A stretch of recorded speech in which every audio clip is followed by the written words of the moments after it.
حضرت عبداللہ بن عمر رضی اللہ تعالی عنہ بیان کرتے ہیں کہ نبی اکرم صلی اللہ علیہ وسلم نے ارشاد فرمایا، 3 قسم کے انسان جنت میں داخل نہیں ہوں گے۔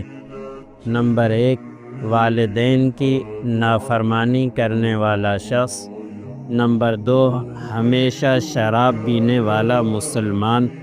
نمبر 3، احسان کر کے جتلانے والا۔ حضرت عبد الرحمن بن ابو بکر رضی اللہ تعالی عنہ اپنے والد کے حوالے سے کہتے ہیں کہ نبی کریم صلی اللہ علیہ وسلم نے ارشاد فرمایا، کیا میں تمہیں کبیرہ بڑے گناہ نہ بتاؤں؟ صحابہ اکرام نے عرض کیا، ہاں کیوں نہیں یا رسول اللہ۔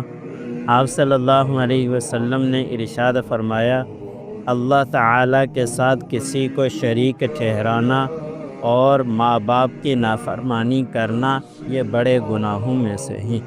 حضرت ابو بکرہ رضی اللہ تعالی عنہ بیان کرتے ہیں کہ نبی کریم صلی اللہ علیہ وسلم نے ارشاد فرمایا، تمام گناہ ایسے ہیں کہ اللہ تعالیٰ ان میں سے جس قدر چاہتا ہے بخش دیتا ہے، مگر والدین کی نافرمانی کے گناہ کو نہیں بخشتا، بلکہ اللہ تعالیٰ ماں باپ کی نافرمانی کرنے والے کو موت سے پہلے اس کی زندگی میں ہی جلد ہی سزا دے دیتا ہے۔